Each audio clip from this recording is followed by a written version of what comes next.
Hello, everyone, and welcome to the inaugural episode of The Penny Press, the show where I look at music both new and old and tell you if I think it's worth a listen.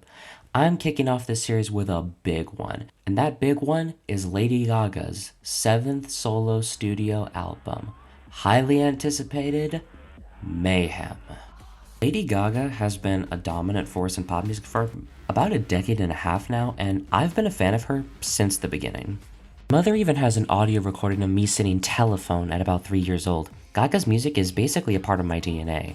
That doesn't just go for the Fame and the Fame Monster. That goes for everything she's done. Whether it's the dark yet anthemic electropop of Born This Way, the chaotic EDM of Art Pop, the softer country-tinged pop of Joanne, the 90s diva house throwbacks on Chromatica, and even Gaga's trio of jazz albums. The past year has been an incredibly exciting time to be a fan of Lady Gaga. From the release of the Gaga Chromatica Ball concert film, to her performance at the opening ceremony of the Paris Olympics, to duetting with Bruno Mars on Die With A Smile, a song which I already gave my thoughts on about in my list of the best hit songs of 2024, to the surprise release of the album Harlequin, a companion album to Joker Folie à Deux, which she starred in as Harley Quinn, or Lee Quinzel, all the way up to the release of Mayhem, an album that was marketed as a return to Gaga's dark pop roots, and is Gaga's most chaotic album yet. But how much does the album live up to its marketing? Moreover, is the album just as good as Gaga's previous material? In my opinion, yes. However, I understand why other people, whether they're fans of Lady Gaga or not, may have been disappointed by this project. While Mayhem being marketed as a return to the dark electropop of Lady Gaga's early career isn't exactly false advertising, particularly when looking at the album's first half, that doesn't mean the album is a perfect throwback to that sound. While one may expect to only hear songs that sound like Bad Romance, Judas, and Heavy Metal Lover, I'd say Mayhem actually pulls from all of Lady Gaga's previous albums, with the exception of the jazz albums, not just The Fame Monster and Born This Way. Additionally, the album also incorporates influences from industrial music and French electronic music acts like Kavinsky, whose signature 2010 hit Night Call bears resemblance to the Mayhem song Don't Call Tonight, Justice, a duo whom Gaga referred to herself as a fan of in an interview for the French radio station Nouvelle Radio Jeune, and to Safelstein, who co-composed the song Perfect Celebrity, co-produced the album's tracks Garden of Eden and Blade of Grass, and is a featured artist on Killa. If you've heard the music of those artists, then it's very easy to see why the album has such a wide genre variety, swinging between synth-pop, industrial music, disco, electrofunk, rock, house, and techno. Keeping this genre variety in mind, it makes sense that some songs off the album have Lady Gaga playing it somewhat safe, while other songs, especially Disease, Perfect Celebrity, and Killa, show Gaga at her most experimental yet. While I do think that the genre variety present on Mayhem contributes to the album being slightly less cohesive than Lady Gaga's other work, each track still has just enough energy for its place in the album's narrative. Plus, the songs themselves are still really well produced and well written, as is to be expected from Lady Gaga's work at this point. Alongside the album's genre variety, its wide range of lyrical topics, love, fame, lust, desire, etc., make it so that Mayhem never becomes stale. In my opinion, the album can be interpreted as a musical retelling of Lady Gaga's career up to this point. Disease and Abracadabra are where she first starts to come into her own as a performer, Garden of Eden is set in the clubs that she performed in when she first started out, you get the idea. With Die With A Smile acting as an epilogue, one which looks to the future, despite it having the most retro sound. Lady Gaga's vocals have only gotten better and better over the years, and Mayhem is an album where Gaga uses her voice to its fullest potential within the pop genre.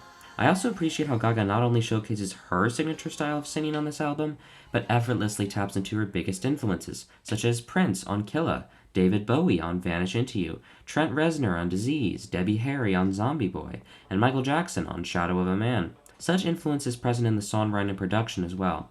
Outside of the aforementioned singers, I can hear inspiration from Nine Inch Nails' Closer on both Disease and Killa, from The Cure's Never Enough on Perfect Celebrity, from Roxette's Listen to Your Heart on The Beast, from Madonna's Live to Tell on Blade of Grass, and from the works of classic rock bands like Foreigner and Journey on Love Drug.